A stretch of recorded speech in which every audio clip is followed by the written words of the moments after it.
গণতন্ত্র রক্ষায় আপনাদেরও একটা বড় ভূমিকা আছে। আর সেই গণতন্ত্র রক্ষায় আপনারা যথেষ্ট আজকে গুরুত্বপূর্ণ ভূমিকা পালন করেছেন বিভিন্ন ক্ষেত্রে। আমার ডান দিকে আছেন অনারেবল রতন ঘোষ মহোদয়, তিনি আমাদের পার্টির রাজ্য সম্পাদক।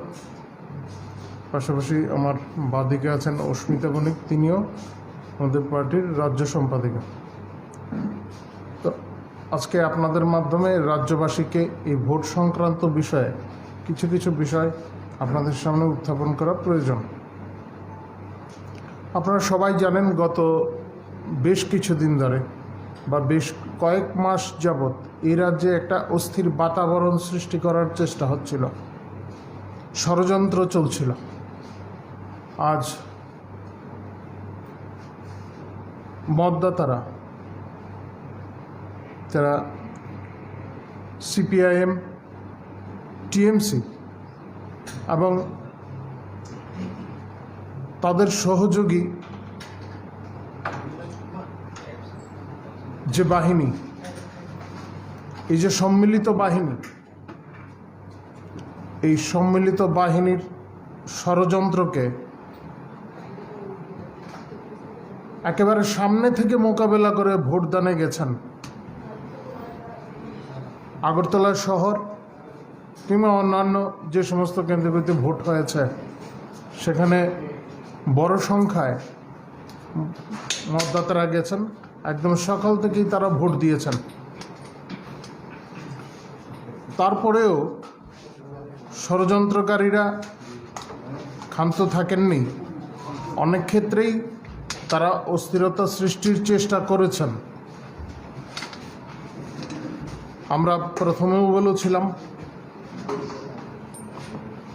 প্রতিরোধ হবে, জনগণ গণতান্ত্রিক উপায়ে প্রতিরোধ গড়ে তুলবেন যে কোনো ষড়যন্ত্রের। পাশাপাশি গণতন্ত্র রক্ষায়, মানুষের অধিকার রক্ষায় আমাদের পার্টির কার্যকর্তারাও সক্রিয় ভূমিকায় থাকবেন। প্রশাসন তার দায়িত্ব পালন করবে অবশ্যই, এবং সেই মতোই সব কাজ হয়েছে। তবু আমরা দেখেছি বিভিন্ন ক্ষেত্রে হয়েছে। যারা, আমি প্রথমেই বলছিলাম, যারা ষড়যন্ত্রকারীরা, তারা বিভিন্ন অভিযোগ করেছেন। অভিযোগ করতেই পারেন, কারণ অভিযোগ করা ভিন্ন, অন্য কোনো গত্যন্তর ছিল না তাদের কাছে। বিভিন্ন দল নিশ্চয়ই তারা পোলিং এজেন্ট দিতে পারে, তাদের পার্টির প্রতিনিধিরা থাকবেন, এটাই স্বাভাবিক। কিন্তু যারা অভিযোগ করছেন তাদের সিংহভাগই এর যে পোলিং এজেন্টদের যে ফর্ম সংগ্রহ করতে হয় তাও করেননি, কিন্তু অভিযোগ করছেন থাকতে দেওয়া হচ্ছে না, বের করে দেওয়া হচ্ছে, এই সমস্ত ভুয়ো অভিযোগ। আপনারা খবর নিয়ে দেখবেন, সিংহভাগ ক্ষেত্রেই তারা ফর্ম সংগ্রহ করেননি। তবু যাই হোক, আমরা এই যে অভিযোগ বিভিন্ন সময় আপনাদের মাধ্যমে আমরা দেখতে পেরেছি, সে থেকে আমরা একটা মোটামুটিভাবে একটা হিসাব যে আমরা পেয়েছি, তাতে দেখা যাচ্ছে 5টি কেন্দ্রকে নিয়ে বেশি অভিযোগ এসছে। 222টি জায়গাতে নির্বাচন হয়েছে। এই 222টির মধ্যে 5টি জায়গায় অভিযোগ থাকলে আর বাকি যে 217টি আসন রয়েছে, তাহলে সেখানে তো নির্বাচন হয়েছে খুব ভালোভাবেই, বিরোধীদের বক্তব্য ধরে নিল। কিন্তু তারপরেও তাদের তরফ থেকে এই সমস্ত বক্তব্য আসছে। আমি বলবো এটা হচ্ছে সম্মানজনক পশ্চাদপসরণের রাস্তা। এছাড়া তাদের কাছে আর কোনো বিকল্প নেই। অভিযোগ যারা করছেন তাদের অধিকাংশই ভাড়া করা, অন্য রাজ্য থেকে আসা। আপনারা যদি স্থানীয় যারা প্রার্থীরা আছেন তাদের সঙ্গে কথা বলেন, তাদেরও অনেকেই, যে সমস্ত স্থান থেকে অভিযোগ উঠে এসছে বলা হচ্ছে, সেখানের প্রার্থীরাও এবং আপনাদের কাছেও তারা ইন্টারভিউ দিয়ে বলেছেন, আপনাদের কাছেও তারা বলেছেন ভোট শান্তিপূর্ণভাবে হচ্ছে এবং তাদের কোনো অভিযোগ নেই।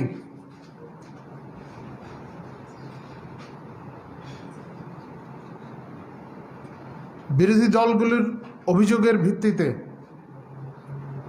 আগরতলা শহরে এই প্রথম নগরস্তরের কোনো নির্বাচনে সিপিএমএফ নামানো হয়েছে, কেন্দ্রীয় বাহিনী নামানো হয়েছে, সিআরপিএফ, বিএসএফ ইত্যাদি নামানো হয়েছে। তারপরে অসন্তুষ্টির কোনো কারণ থাকতে পারে না।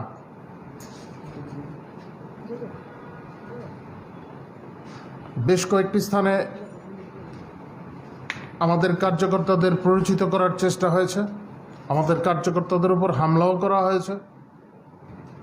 আমার কাছে এখন পর্যন্ত যে খবর, তাতে 36 নম্বর ওয়ার্ডের আমাদের একজন কার্যকর্তা,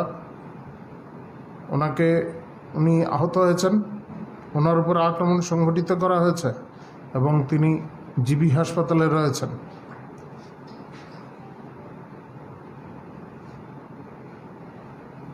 আমরা আজকের এই ভোটে যে সমস্ত নির্বাচক মণ্ডলী, তাদের ধন্যবাদ জানাই। তারা ষড়যন্ত্রের বিরুদ্ধে প্রতিরোধ গড়ে তুলেছেন। শুধু ভোট দিয়ে তারা গণতান্ত্রিক অধিকার রক্ষা করেন এমন নয়, মানুষের গণতান্ত্রিক অধিকার রক্ষা করেছেন, পাশাপাশি যে ষড়যন্ত্র চলছিল তার বিরুদ্ধেও তারা প্রতিরোধ গড়ে তুলেছেন। এজন্য নির্বাচক মণ্ডলীর কাছে ভারতীয় জনতা পার্টির তরফে আমরা অসংখ্য ধন্যবাদ জানাই, কৃতজ্ঞতা জানাই। পাশাপাশি সাংবাদিকরা যারা বিভিন্ন সময় বিভিন্ন স্থানে থেকে গণতন্ত্র রক্ষার কাজে, মানুষের অধিকার রক্ষার কাজে আপনারা সহায়তা করেছেন, আপনাদেরও অসংখ্য ধন্যবাদ। ভোটকর্মীরা যারা আছেন তাদেরকেও আমরা ধন্যবাদ জানাই, কারণ তারাও বিভিন্ন সময় নানাভাবে অনেক বাধার সম্মুখীন হয়েছিলেন, তারা অনেক হুমকির সম্মুখীন হয়েছিলেন। পুলিশ কর্মীদেরও আমরা ধন্যবাদ জানাই, কারণ আইন শৃঙ্খলার অবনতি ঘটানোর অনেক চেষ্টা হয়েছে, ষড়যন্ত্রকারীরা সক্রিয় ছিল, সেই জায়গায় পুলিশের ভূমিকাও যথেষ্ট। আমরা সম্মান জানাই, পুলিশ কর্মীদের প্রতি আমরা কৃতজ্ঞতা জানাই।